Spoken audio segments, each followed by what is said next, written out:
Disgraced former fashion mogul Peter Nygard has been sentenced to 11 years in prison following his sexual assault convictions. Good afternoon. The 83-year-old was convicted on 4 charges last November. However, his sentencing was delayed several times with issues such as retaining legal counsel. CTV's John Woodward has been following the proceedings. He joins us live now outside the courthouse with the latest. John. Michelle, after that sentence was read out, there were hugs in the courtroom. One woman sang "So Long, Farewell," the end of a court case that has stretched on for a long time, resulting in a sentence of 11 years for the disgraced former fashion mogul. With time served, that works out to 6.7 years. Justice Goldstein read out a clip or a quote that we'll show you right now that sums up much of this case. Peter Nygard is a sexual predator. He is also a Canadian success story gone very wrong. He used his wealth and power to commit 4 sexual assaults. The sentence, an astonishing fall from grace for the 83-year-old former fashion designer whose name once adorned buildings related to his fashion company. One of those buildings was in Toronto's Liberty Village, where a court heard he had a private suite on the top floor where he controlled who went in and who went out and lured women who were expecting a meeting about business or modeling jobs and brought them into that room where he violently sexually assaulted them. The most recent, the first was in 1989, the most recent and around 2005. That woman at 16, according to the court, with the judge saying Nygard displayed willful blindness about her age. The justice said a period in 1998 when Nygard's chief of security came to Toronto was arguably part of an attempt to intimidate the witnesses, and something that was successful at that time when the witness stopped cooperating with police. We heard today from some people who have been watching this case at length and a very emotional time, so let's hear from them. It's a mixed range of emotions always. It's been an absolute roller coaster, a terrifying roller coaster up and down, even just over the summer with delay after delay after delay. And I think for so many victims, these brave victim survivors that are with me, and more than 50 that I've treated and supported throughout the last 4.5, nearly 5 years, the overarching message, I think, until today, until we really heard that judgment, for me, the words of the judgment mean more than the numbers. It was a very validating judgment from Justice Goldstein, validating, vindicating, giving voice to the suffering of these women. I didn't get the chance to raise my son because of Nygard, and I'm done hiding. I won't do it anymore. But for those of you women that cannot or just can't do it, please don't worry. Don't worry, you're okay. I've got you. We've got you. We've got you. And it's okay. Just don't worry. He's not coming out of jail. He's still he's hopefully going to federal. He still has to go to Montreal, and the thing is that he's been so cushioned in Winnipeg. He had extra bedding, extra everything. He's never been in general population.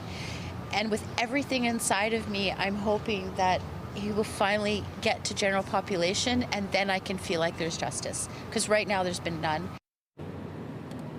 Much was made in the court by the defense about Nygard's deteriorating health condition, and when he appeared in court today, he was wheeled in a wheelchair wearing a large black puffy jacket with a hoodie pulled over his head and also a visor that appeared to be made out of paper. But the judge dismissed a lot of those health concerns, saying Nygard was exaggerating and also wasn't just given special treatment in prison, was given very special treatment, including access to a phone whenever he wanted, and so discounted many of those concerns. Also, Nygard, despite his visual appearance, was writing furiously and appeared to be following the proceedings closely.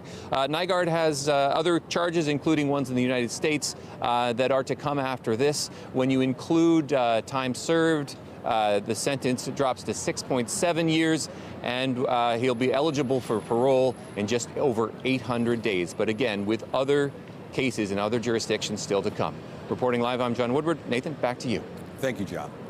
A man is dead after being struck by a vehicle in North York. Police say the man, who's believed to be in his 40s, was struck shortly after 6 in the morning near Western Road in Steeles. The victim was rushed to hospital in critical condition, where he later died. The driver involved remained at the scene. Now, police have not given any details on what led up to the man being struck. Peel Regional Police are investigating a fatal crash in Brampton over the weekend. Police were called to the area of Beauvert Drive east of Heritage Road shortly after 11 a.m. yesterday. They say 2 vehicles were involved in this crash. 2 men were airlifted to hospital with life-threatening injuries. One of the men, who was a passenger in one of the vehicles, was later pronounced dead. A third man was also taken to hospital with serious injuries. There's 3 people involved in this collision. One vehicle had 2 occupants, while the other one was just the driver. Now, all 3 had very significant injuries at the time of the collision. 2 were airlifted to trauma centers, while the other one was taken by an ambulance to another trauma center. Now, unfortunately, one of the individuals, who was the passenger of one of the vehicles, has since been pronounced deceased. Our Major Collision Bureau is on scene investigating, and this road is going to be shut down for several hours while they continue their investigation. And the cause of the crash remains under investigation. OPP says several people are in hospital following another major crash, this time in Ponypool. It happened around 6:45 last night on Highway 115 near Boundary Road. Police say there was a rollover which sparked a second crash. The driver of the rolled over vehicle, as well as a passenger, were taken to hospital with potentially life-altering injuries. 3 other passengers were taken to hospital, 2 with non-life-threatening injuries and 1 with minor injuries. The second collision involved 3 vehicles, with 2 being taken to hospital with minor injuries. Now, the cause of the rollover remains under investigation. Peel police are looking for suspects involved in a smash and grab at a Mississauga jewelry store last night. The robbery happened at Malabar Gold and Diamonds in the area of Mavis and Britannia. This was around 5 p.m. Police tell CTV News an unknown amount of jewelry was stolen from the store and the suspects fled the area. Witnesses reported seeing weapons on the suspects, but police could not confirm those details. No injuries were reported. Meanwhile, police have released photos of 2 men wanted in a robbery investigation in the city's East End. Police are searching for 36-year-old Daniel Nawigezik, as well as another man who's not been identified. Investigators say the incident happened August 8th at an apartment near Pape and O'Connor Drive. Police say 3 suspects entered the home and stole a number of items from victims before leaving. A 31-year-old man's already been arrested and charged. Police are asking anyone with any information to come forward. Police are looking for the public's help to identify 2 suspects in an assault investigation from February. On Sunday, February 11th, police responded to an assault call in the area of Bremner Boulevard and Lower Simcoe Street. This was shortly after 2:30 a.m. They say 2 suspects attacked the victim unprovoked, leaving the victim with non-life-threatening injuries. The suspects then fled the scene in a white Honda Civic with an Alberta license plate reading CLX 3430. Police are asking anyone with information to come forward. Waterloo Regional Police seized more than 200 guns following a recent traffic stop. On Friday, police stopped a vehicle near Weber Street North and Bridgeport Road. During the stop, police noticed guns and ammo in the vehicle. A 39-year-old man from Guelph was arrested and charged with careless use of a firearm and transport of a firearm or restricted weapon. Police seized 17 guns from the vehicle. Yesterday, they executed a search warrant of a home and seized more than 200 additional guns. Police say additional charges are pending. Still to come on CTV News at noon, Air Canada is warning about a possible shutdown as talks with its pilots union remain at a standstill. We'll have more on what this could mean for travelers a little later in the newscast. Premier Doug Ford made a trip to Prince Edward County this morning. He was asked about the timeline for an election in Ontario following recent developments at the federal level, including the NDP ending its supply and confidence agreement with the Liberals. CTV's Queen's Park Bureau Chief Siobhan Morris has been following this story and joins us live now with more details. Siobhan. Well, those federal developments are interesting to watch here at Queen's Park because there's been a lot of buzz here that the Premier and his party may want to send Ontarians back to the polls ahead of any Canada-wide vote. The wisdom from Doug Ford's party is that they may want to try to get ahead of any potential anti-conservative backlash that may come with the election of Pierre Poilievre. Remember that in federal polling, he is way out in front. As it is, the Ontario PCs have already been campaigning against Justin Trudeau on things like the carbon tax. The Premier today again ruled out any election this year, but says they haven't decided anything for 2025. That would still be an election over a year ahead of what is planned. Ford turned to an attack line that is being used by his federal cousins today, accusing the federal NDP leader of being more focused on locking in his pension. I'll be floored, and I'll stand up here and apologize to all the greedy politicians if he calls the election early. But let's face it, he wants his pension. He's not going anywhere until October, let's say 20th, 2025, because there's him and a whole bunch of other politicians that want to grab the taxpayers' money. So my bet is he's not doing anything. He's just putting on a big show like he has for the last number of years there. Federal leader Jagmeet Singh has said that it's not true that securing a pension has anything to do with his decision-making process. Reporting live from Queen's Park, I'm Siobhan Morris. Michelle, back to you. Thank you, Siobhan.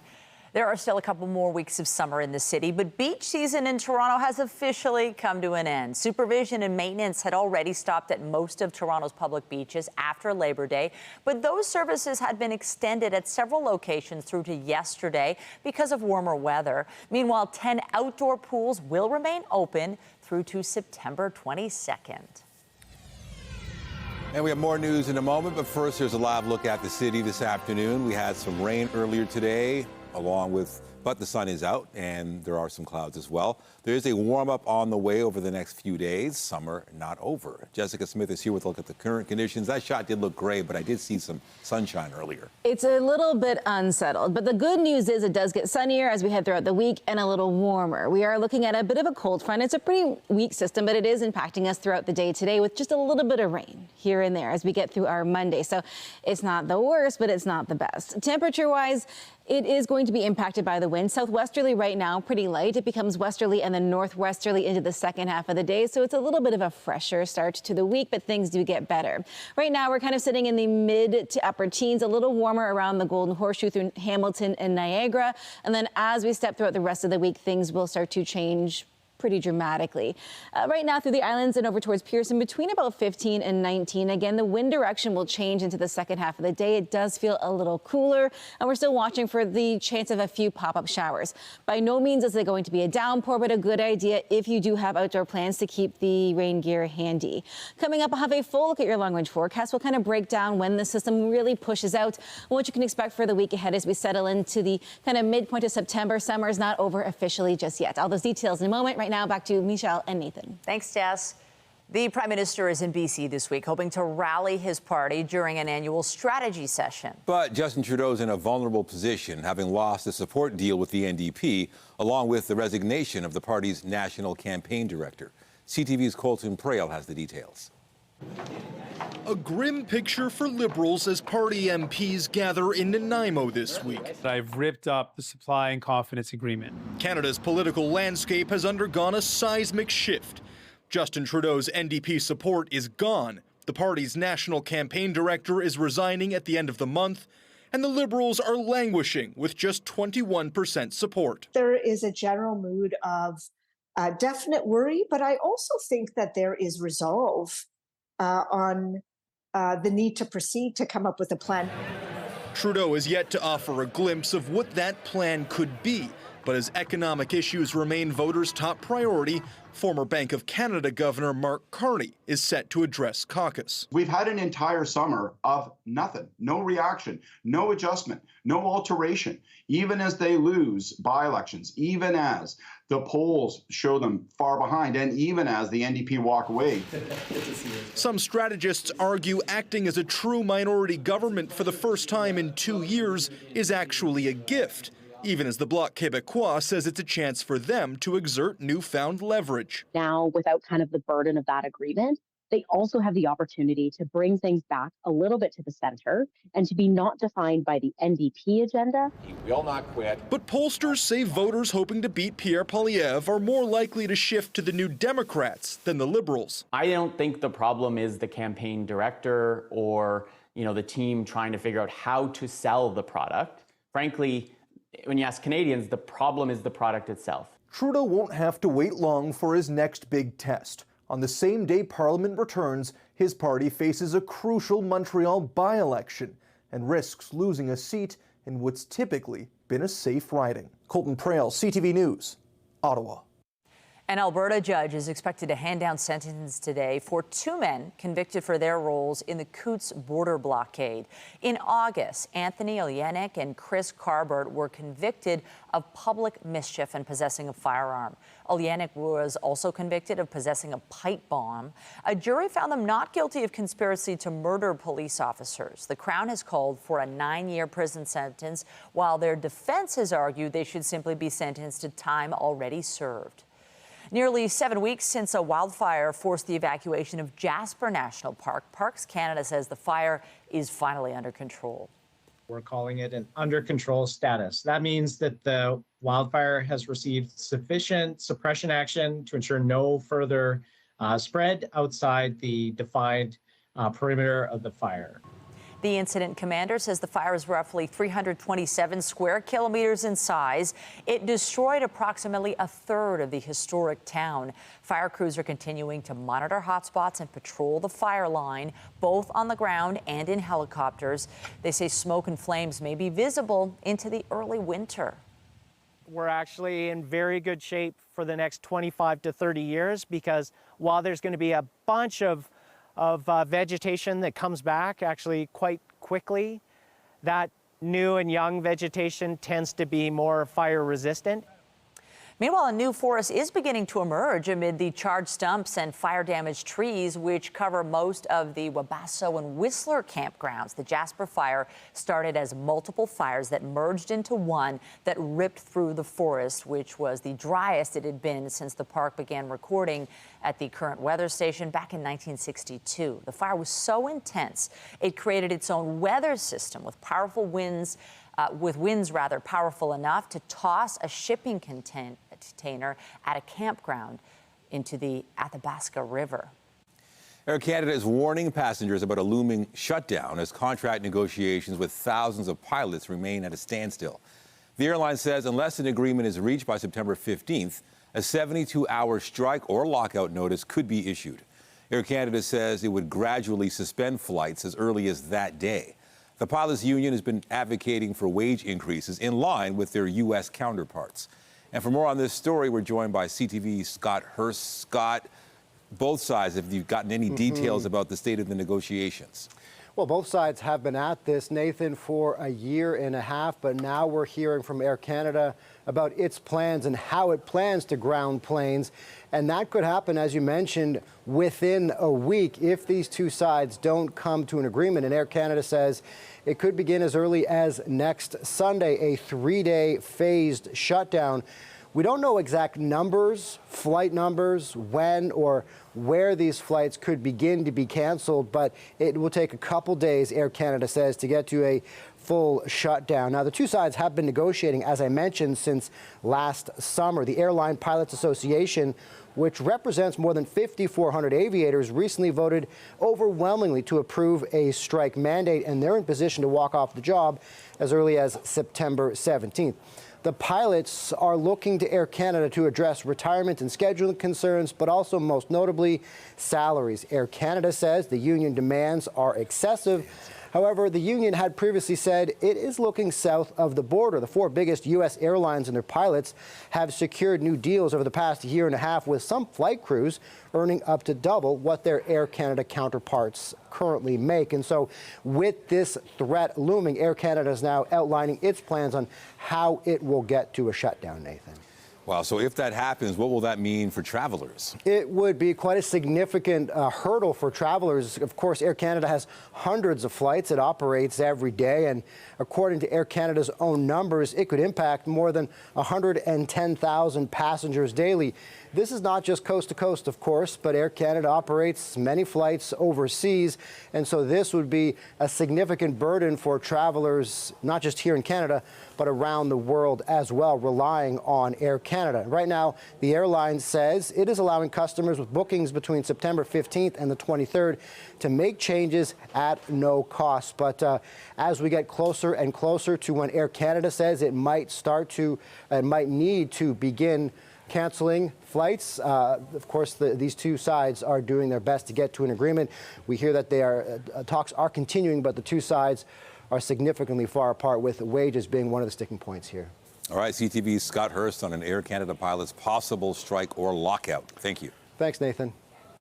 Turning our attention to U.S. politics, Kamala Harris and Donald Trump are set to square off in their first and potentially only debate of the presidential race tomorrow. Several polls show Harris and Trump with roughly equal support ahead of this debate, which is being hosted by ABC News in Philadelphia. There will be no studio audience, and neither candidate will be allowed to have props or pre-written notes.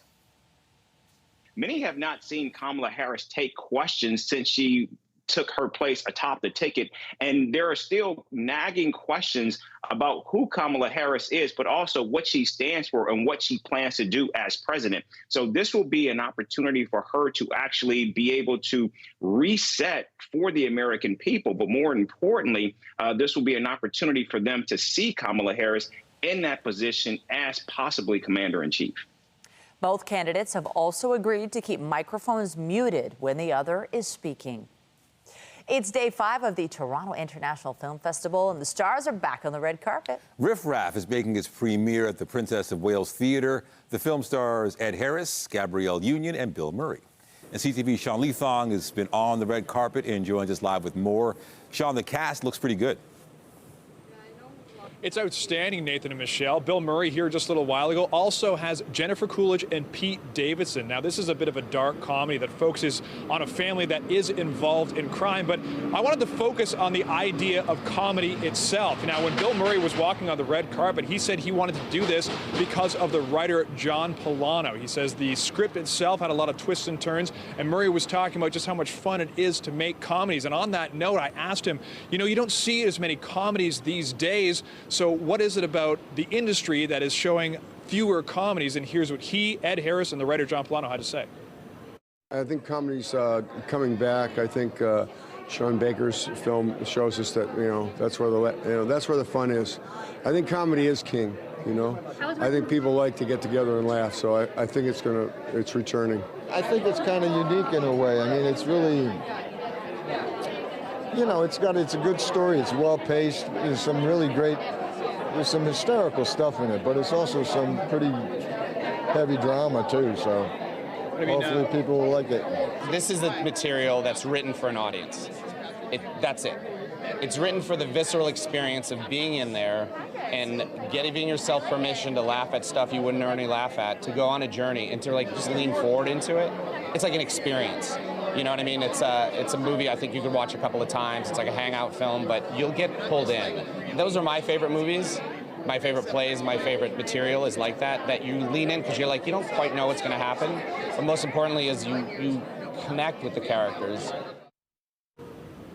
So what was tricky for some of the actors is the fact that there was so many heavy hitters in comedy. I asked Gabrielle Union and Jennifer Coolidge, did they ever break when they were filming? Now, Gabrielle Union said there were a few times where she had to sort of turn her head away just to fight off a laugh. Jennifer Coolidge said 100%. She couldn't help it. She was in scenes with Bill Murray. You're going to laugh. Now, there's a lot more coming up at the Toronto International Film Festival this afternoon. Myself and Andrea Case will have more at 5 and 6. But for now, Michelle, I'll throw it back to you. Oh, we look forward to it. Thanks, Sean.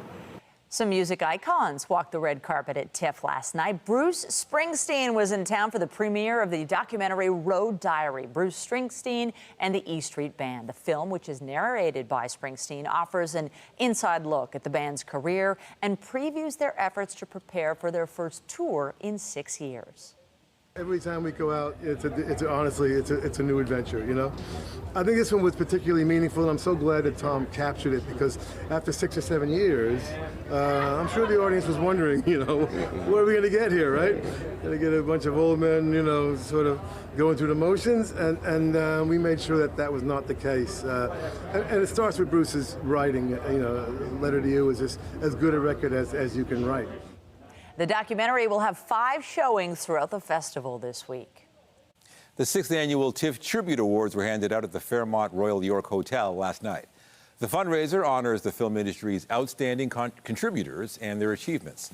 The honorees this year included Angelina Jolie, who received the Tribute Award in Impact Media, Amy Adams was recognized with the Performer Award, and Canadian Sandra Oh served as the first honorary chair of the awards.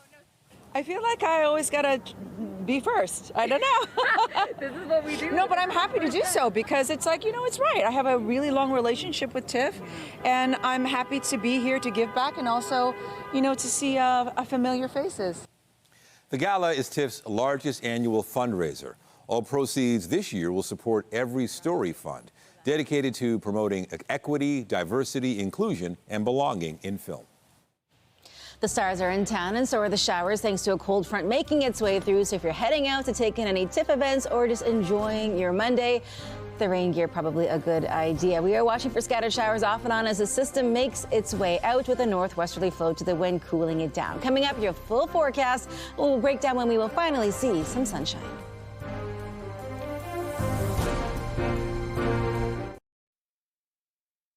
An all-new September week is here, and wow, it got chilly over the weekend. I mean, people were pulling out their coats, sweaters. I was at a soccer game, blankets. It was really chilly. But I think what helps is that knowing the fact that we're going to have another warm-up, which means summer's not over yet. Yeah, I mean, I love to say summer's not over, but when you see those temps in the mid-20s and even higher, then that makes it real, that we know we're going to get hopefully a strong ending to this month. In the fall season. Yeah. I feel like a lot of times we get these little bit of a cold snap and all of a sudden everyone's like, oh, it's over, the summer's over. And I'm dramatic, I get it, but it's not over just yet. It was a cooler weekend. It was windy too if you were outside, which really didn't help. But the good news is after we get through today, it's that slow but steady climb. I think I can towards seasonal and above. Weather is brought to you by the Presler Law Firm. Injury lawyers, you don't pay unless they win.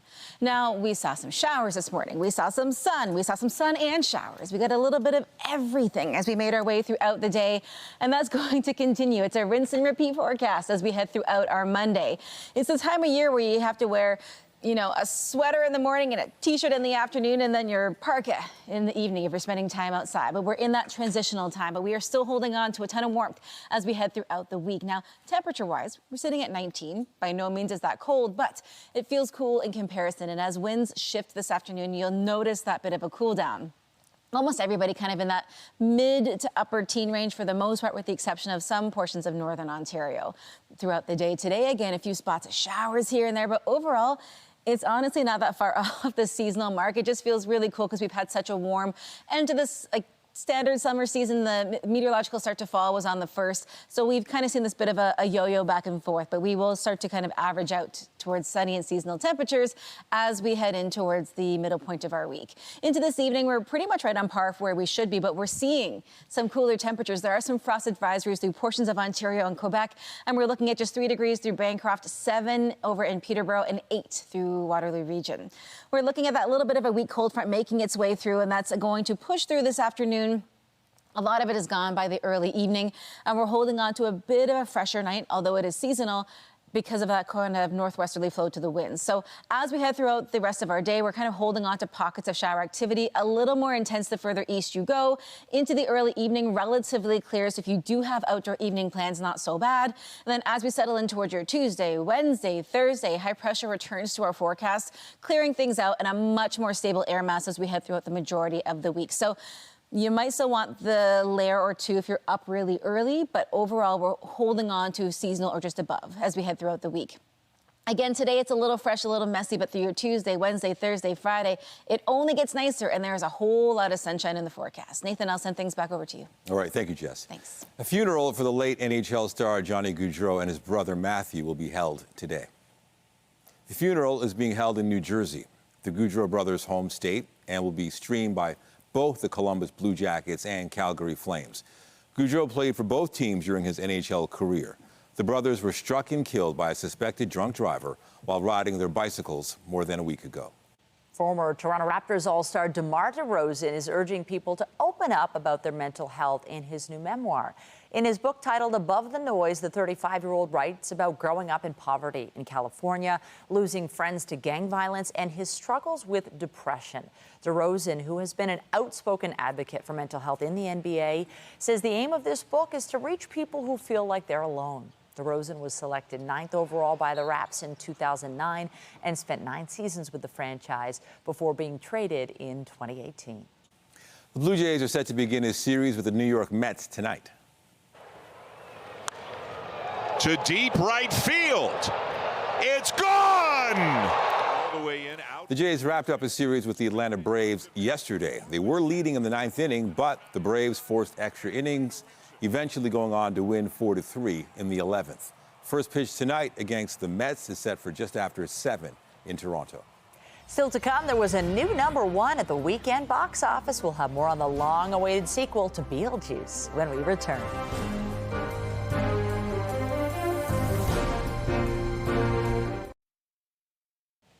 Helium is everybody's favorite thing to put in a balloon, but it's got a lot of important industrial uses as well, from medicine to rocket science and more. Unfortunately, reserves are running low, but there's a massive new reservoir in Minnesota that could help. For more on this, we're joined by CTV science and technology specialist Dan Riskin. Dan, we love what helium can do to our voice. It's a hoot, but why is it so important? We do. We love it so much that I'm going to answer your first question with helium in my lungs. Yes! Helium is really important because it's needed for MRI devices, it's needed for rockets, and it's also really important because it makes your voice sound absolutely hilarious, which is a critically important thing. It's used in a lot of different devices, but we are running out. And so this new big mother lode of helium that they found in Minnesota is a breakthrough. And so normally they need the concentration of helium coming out of one of these things to be 0.3% in order to be viable. This one's more than 14%. So they're very excited. And everybody's celebrating. So that's what you need to know about helium. Okay, I think this has got to be a first in Canadian television. Live report with helium. That is so cool. I'm out now. So now it's going to be just good old oxygen from here on in. Well, it's so cool that you had a prop. I don't know if you have props for the next stories, and that's probably one is enough. This one sounds pretty unconventional, but doctors in the UK have just concluded a pilot study in which they prescribed time outdoors, which seems pretty cheap and easy. Was it effective? Yeah, you know what? This is a great study out of the UK. 8,000 people took part, mostly from lower socioeconomic backgrounds.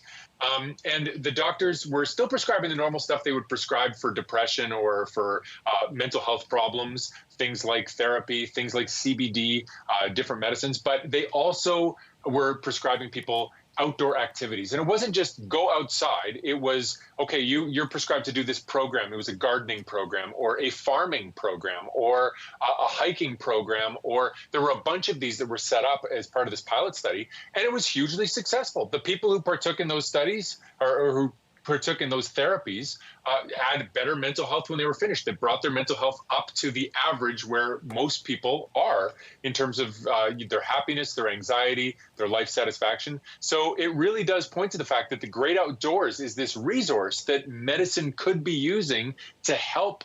You know, it's just another tool that they could have at their disposal. And the best part was it ended up being much cheaper than other kinds of treatments that are now available in the UK, things like drugs or things like a one-on-one therapy session with a therapist. This was much less expensive. And so it's definitely a good way forward for the UK and hopefully for Canada too. I know, we could all do it right now. Wow, a good walk makes you feel so good when you're out in nature.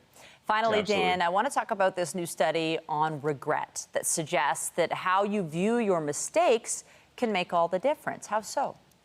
This is great. You know, we all have that one regret that just keeps coming up in our minds. You're trying to go to sleep and you just keep remembering that stupid thing you said at that funeral that you never should have said, or whatever your regret is. And when you focus on that one thing, it can prevent you from moving past it. And it can become a barrier to doing stuff and taking risks in your life that could bring you more happiness. And what researchers did was they used a gambling paradigm where they had people do bets that they would regret, where they would lose and lose a lot of money. But some people were told, focus on every round of gambling as though it's the only one that matters. And some people were told, look, you're going to do 20 rounds of this gambling. Just look at the big picture. You're going to lose some, you're going to win some. When you lose, don't worry about that one. Think about the big picture. And when they had that big picture mentality, they ended up having way less stress, and they ended up making smarter decisions gambling going forward. And so the big take home here is, yeah, you maybe said that one dumb thing at a funeral that you really regret that you shouldn't have said, but you've been to other events where you didn't say something dumb. So think about all of it as a portfolio, and you've got some stocks that did well, and you've got one stock that did really badly. But if you just think about the big picture, it won't be as overwhelming. I love that. And certainly no regrets in talking to you, CTV's science and tech expert, making science fun with the helium. Thank you so much, Dan. Have a great day. You too. Thanks a lot. Well, a major musical comeback is being plagued by controversy. Britain's competition watchdog is probing Ticketmaster ahead of Oasis's upcoming reunion tour. CTV's Andrew Johnson has those details. It promises to be one of the biggest reunions in rock history. It's the biggest comeback for me to see this band live again. Oasis was one of the dominant British acts of the 90s, but split in 2009 after a string of public spats between brothers Noel and Liam Gallagher. News of their surprise reunion led thousands of Oasis fans to wait hours in virtual lineups to get their hands on tickets for next summer's UK dates. But many were shocked by Ticketmaster prices much higher than advertised. It was ridiculous. My friend bought some for like $2.5 grand each, and she bought 4 of them. Fans expecting tickets in the $250 Canadian range were asked to pay more than $600, thanks to what's called dynamic pricing. Artists want to take into consideration what tickets are going to be sold for on the secondary market, so that if there is high demand, in theory, the goal is to raise the price of the tickets to match that. Artists will gain that money themselves rather than seeing it go to other people. Britain's competition watchdog is now getting involved, launching an investigation into the way more than 1 million tickets were sold for the Oasis reunion shows. This after the dynamic pricing practice and jacked up prices have already angered fans of everyone from Harry Styles to Bruce Springsteen. Taylor Swift opted out for the Eras Tour. Dynamic pricing is initiated with the assent of the artist. So artists themselves can say, no, we don't think this is a good idea. Will desperate fans who paid out more than they planned look back in anger? Or will the Oasis reunion be worth the wait and price? Definitely, maybe. Andrew Johnson, CTV News, Vancouver. The long-awaited sequel to a cult classic topped the box office in its debut weekend. If you say his name 3 times, he will appear. Beetlejuice. The juice is loose. Beetlejuice brought in $110 million in its first weekend in theaters. It comes 36 years after the release of the original Beetlejuice. That's the third best opening weekend of the year and the second highest grossing September movie of all time. Michael Keaton, Catherine O'Hara, and Winona Ryder all reprised their roles from the original. Still to come on CTV News, stock markets bounced back this morning after tumbling last week. We'll have the latest from the world of business when we come back. Get Toronto's top stories, breaking news alerts, and watch live. Download the CTV News app. The Professional Women's Hockey League has unveiled names and logos for all 6 of its teams. Toronto's squad will now be known as the Septors. They are keeping their original blue color, but now adding a splash of gold. CTV's Mike Walker has been gathering a reaction to the new names and joins us live now with more. Mike, the Septors. Sounds cool. Well, Michelle, Nathan, this is definitely an exciting time for professional women's hockey. The team had hinted at a royal theme, and it's now official with the Septors name unveiled today, a nod to Toronto's royal history. Now, the team logo features a large scepter combined with the letters T and S in the handle. The team colors are royal blue and gold. As I mentioned, the Septors name is a nod to Toronto's nickname as the Queen City. The team identity comes off the heels of a successful inaugural season for the PWHL, and recent news that the Toronto team is moving its home games to Coca-Cola Coliseum after selling out 3 playoff games there. Now, just a few moments ago, Toronto star forward and league MVP Natalie Spooner presented Mayor Olivia Chow and Deputy Mayor Ozma Malik with some Toronto Scepter merchandise, and we spoke with her about what it means to have this team name now. But I also didn't know the name until yesterday. but really exciting. I think the Scepters, it just feels powerful. It feels strong. It feels like it's something that strives for excellence, and I think that that's what our team is all about too. So I'm looking forward to the season and rocking our new logo on our jerseys, which I think will be awesome. Now, the PWHL says the redesigned jerseys with the new team logos will be revealed closer to the start of the season. Reporting live on Mike Walker. Nathan, back to you. All right, thank you, Mike. Thousands of public servants are back in the office this week as the federal government's new hybrid work policy kicks in. Starting today, federal workers are required to be in the office at least 3 days a week, while executives need to be on site for at least 4 days. The government says the new policy will improve performance in all departments. However, public service unions have vowed to fight the new rule, saying remote work has not impacted productivity. Last week was rough on stocks, but they rose in early trading today. Andrew Bell of B&M Bloomberg has the latest in business. Hello there. Here are your business headlines. Canadian and U.S. stocks rose this morning after losses last week that saw Toronto drop more than 2% and America's S&P 500 index decline more than 4%. More traders are now betting on a big 0.5 percentage point interest rate cut by the Federal Reserve at its meeting next week. UBS Global Wealth Management says stocks still look attractive, predicting that S&P 500 companies will increase their profits by 11% this year and 8% in 2025.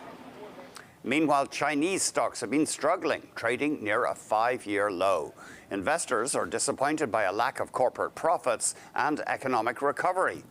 Deflation and a possible cycle of falling prices is now seen as a risk, with core inflation at the lowest in more than 3 years. Societe Generale warns that, quote, the deflationary pressure in China is getting more entrenched, and this may well fuel a downward price-wage spiral. And finally, lower interest rates have investors seeking out stocks that offer rich dividend yields. Bank of America is advising U.S. clients to switch from energy producers to utilities. And in Toronto, pipeline stocks, which traditionally offer big dividends, have been rising. Shares in TC Energy, Pembina Pipeline, and Enbridge all traded today at their highest price in at least a year. That's the latest in business. I'm Andrew Bell of B&M Bloomberg. Coming up, a BC man took matters into his own hands after several book depositories in his communities were vandalized. We'll have more on his efforts to create little libraries when we come back.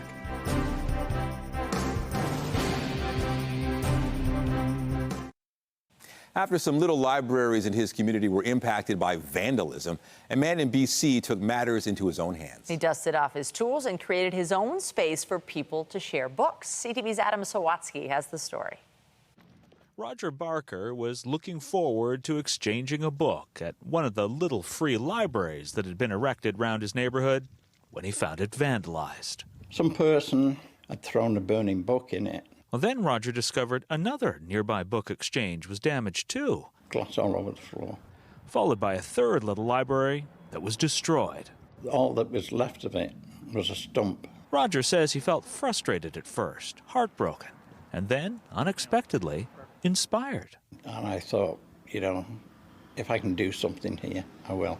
The thing was, Roger had never fixed anything like this before. Got basically a drill, a few screwdrivers. Not only did he lack knowledge, he had little space to attempt something so substantial. My mind was muddled on, I'm going to achieve this. But after getting some support from a couple friends and neighbors, Roger went to work on his apartment patio, fixing the first two libraries, before spending 6 weeks constructing a third one from scratch. I don't know. I just did, you know. But more than build a simple box for books, Roger figured out how to attach a shingle to a peaked roof and hang a hinged door with a glass front before embellishing it with inspiration. If music be the food of love, play on. A musical quote from Shakespeare that can be accompanied by a piano Roger placed in the little library's attic. Got a handle on the other side, played a little tune. There's also a sign that says, where flowers bloom, so does hope. And hope is my wife's middle name. So she gives me hope. But more than hope, Roger's acts of creative kindness are inspiring a sense of certainty in these online community pages that, like a choose-your-own-adventure book, we can decide to make a story that begins with destruction and with the creation of something even better. Anything is achievable. Adam Sawatsky, CTV News, Victoria. Back here at home, a little bit of that BC vibe with the cloud cover today, but the sun will return this week, and so will the heat. It will, and we do have still a ton of summer left, right? It officially begins just after the lunch hour on the 22nd, so we still got lots of time, but today's one of those days it feels a little cool. It's giving soup. I want to eat soup today. I don't know what it is about the weather, but as we head in towards the rest of the week, high pressure returns, it warms things up, and it will be quite beautiful. We've seen some passing showers, and this kind of continues this trend off and on throughout the day. Not a soaker by any means, but it's just kind of meh. It's one of those days where you're not quite sure if it's cold, if it's warm, but just layer up accordingly. Right now we're sitting at 19, no real change from the start of the show, and it's still a little warm through Windsor at 22. Now, as we head throughout the rest of our day, a lot of this bit of a cold front will push its way out. We see clearing behind it, and high pressure settles in really nicely for the week ahead. So if you want to spend some time outdoors before work, after work, on your lunch, doesn't matter, to be fantastic as we head throughout the rest of the week. So something to look forward to for your Tuesday through to Sunday. Yeah, for sure. Thank you, Jess. And that is CTV News at noon. Remember, you can get Toronto's breaking news all day long on CP24 and at our website, ctvnewstoronto.ca. For Jessica Smith and the whole team here, have a pleasant afternoon. I'm Michelle Dubé. And I'm Nathan Downer. Be sure to join us later for CTV News at 5 and 6. Have a good afternoon.